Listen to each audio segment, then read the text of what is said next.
The sixth petitioner contended that this tally did not factor in some 140,138 votes cast using the manual register. The sixth petitioner computed this number by subtracting 14,326,641 declared votes cast from 14,466,779 generated by the sixth petitioner as representing 65.4% of the voter turnout.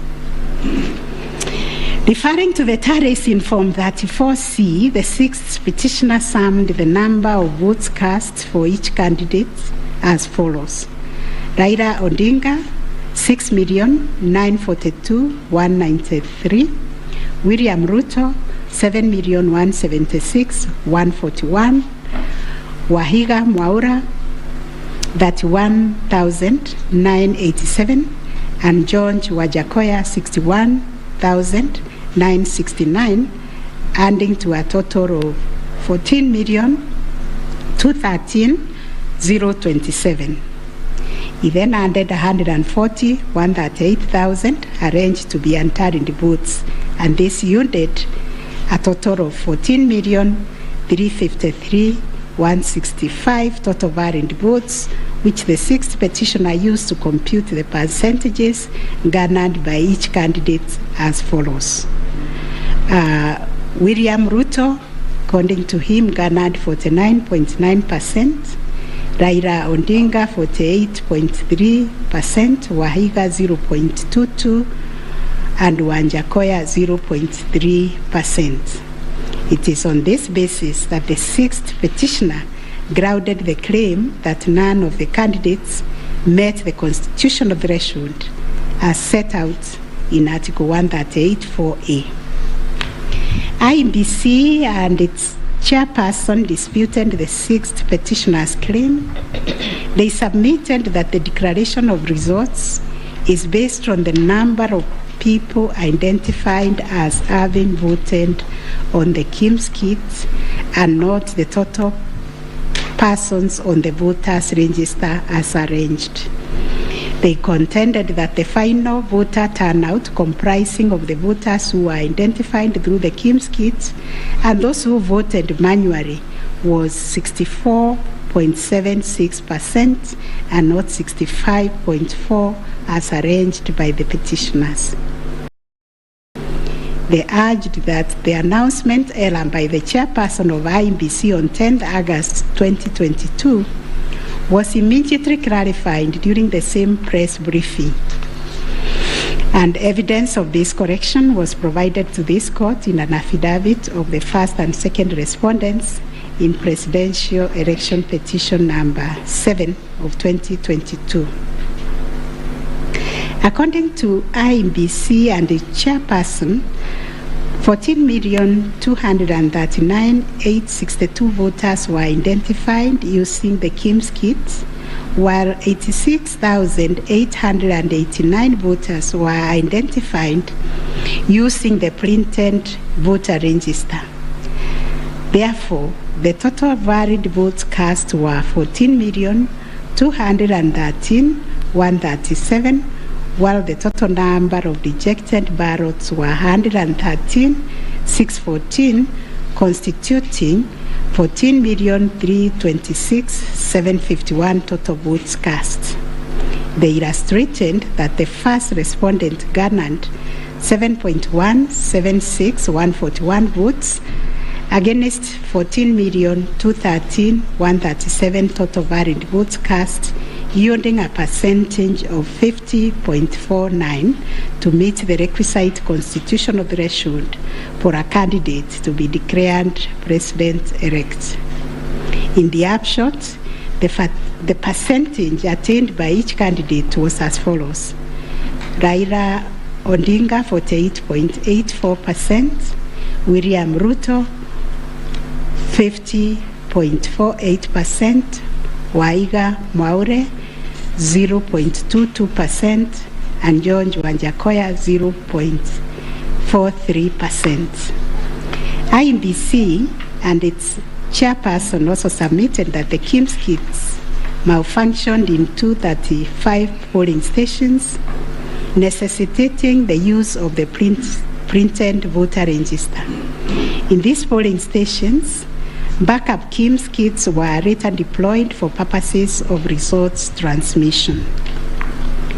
The first respondent, in response to the question of 50+1 constitutional threshold, maintained that he attained the threshold under Article 138(4) of the Constitution as elaborated by the IEBC and the chairperson.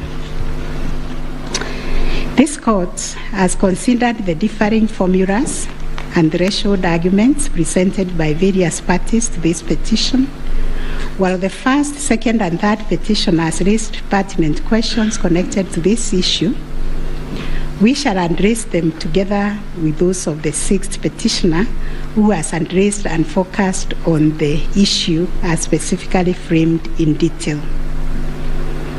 It must be restated that the case made by the sixth petitioners concerns a data-specific threshold as enunciated under Article 138(4) of the Constitution, that without attainment of which there can be no declaration.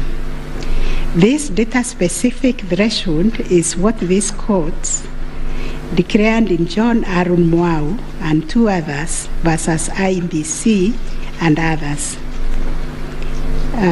Petitions numbers 2 and 4 of 2017, consolidated, referred to as the ultimate yardstick for determining the winner in a presidential context. In Raila Odinga and 5 others versus IEBC, petition number 5, 3, and 4 of 2013, this court asserted that rejected ballot papers do not constitute a vote cast to be included in calculating the final tally in favor of a presidential candidate. We are not persuaded by amicus curiae's brief, that is Law Society, who attempted to persuade us to consider our position on this finding. We reiterate that rejected votes cannot be taken into account when calculating whether a presidential candidate attained 50% plus 1 of the votes cast in accordance with Article 138(4) of the Constitution. Similarly, in the same Raila 2013 case, the court further laid down the parameters of burden and standard of proof in electoral disputes. More specifically, the burden and standard of proof required in disputes challenging the outcome of a presidential election. And this is what the court said, I quote, "In the case of data-specific electoral requirements, such as those specified in Article 138(4) of the Constitution, for an outright win in the presidential election, the party bearing the legal burden of proof must discharge it beyond any reasonable doubt." The question that follows was whether the petitioners challenging the attainment of 50% plus 1 constitutional threshold and the computation by the sixth petitioner in general met the standard of proof settled by this court in Raila 2013 case. The premise of the sixth petitioner's percentage computation was a press briefing made by the chairperson of IEBC on 10th August 2022, when the evidential burden shifted to IEBC and its chairperson, as it does in election cases. They produced video evidence correcting the percentage voter turnout to read 64.6 at the time of the briefing. This percentage, however, did not include reports from all the KIMS kits and 86,889 voters who were identified manually using the printed register of voters. In our view, the assertion by the sixth petitioner that the percentage voter turnout was firstly predicated on the uncorrected percentage given by the chairperson of IEBC was negated by evidence adduced to prove the correction. Secondly, the sixth petitioner based his percentage of voter turnout on the total number of registered voters, while the chairperson of IEBC made reference in the press briefing to the number of registered voters who were identified through the KIMS kit progressively. The sixth petitioner also asserted that rounding off of votes cast in a presidential election as a means of assessing the threshold under Article 138(4) of the Constitution kills and bars voters, which is illegal and unconstitutional. We have deliberated on this proposition and found that it is not mathematically sound and that the rounding off done by IEBC and the chairperson was correct. Consequently, we find that the petitioners did not provide a watertight case to warrant the setting aside of the results of the presidential election on the basis of not having met the threshold provided under Article 138(4)(a) of the Constitution. On the voter turnout, therefore, we find that the formula predicated on the number of voters identified through KIMS kits progressively and used by IEBC and the chairperson to generate a percentage of 64.76% was correct.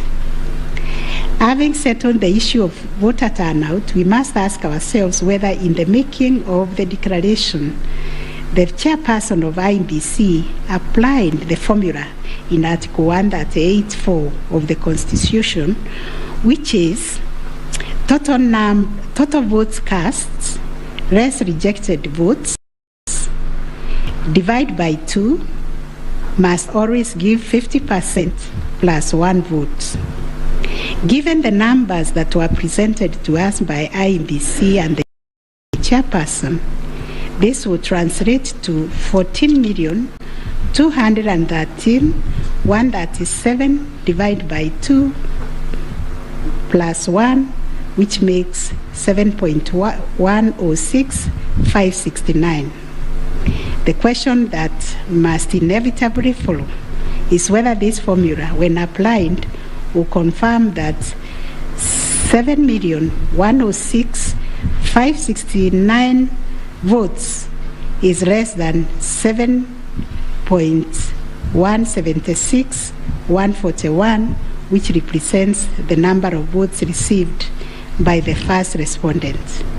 We find that it is, as such, on the basis of the foregoing formula and from the numbers provided by IEBC and its chairperson and the declaration by the chairperson of the President-elect on 15th August 2022, it is our finding that the declared President-elect attained 50% plus 1 of all the votes cast in accordance with Article 138(4) of the Constitution.